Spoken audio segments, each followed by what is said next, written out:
ये देखिए दोस्तों, ये एक मंकी है भाई, देखो बहुत ही गरीब मंकी है। और सभी चिड़िया देखो इसमें हंसते हैं और ये फिर गिर जाता है तो ये रोने लगता है दोस्तों। काफ़ी दुख भरी ज़िंदगी इसके अंदर बीत रही है। तो ये बहुत मेहनत करता है दोस्तों, सभी की कारों को साफ़ करता है और बर्तन धोता है होटलों में। और बहुत सारी मेहनतें करने लगता है। देखो फल भी बेचने लगा है। तो पैसों के लिए भाई क्या क्या करना पड़ता है देखो। और कुछ पैसे से मिल चुके हैं दोस्तों। अब ये इनको लॉकर में रख देगा और बहुत ही पैसे इन्होंने भाई जमा कर रखे हैं।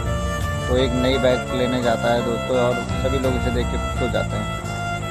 तो बाइक लेके आके भाई अपना रिचार्ज नहीं बन जाता भाई, सभी लोग चौंक जाते हैं। और इस बंदर के लिए लाइक और सब्सक्राइब तो बनता है दोस्तों, लाइक और सब्सक्राइब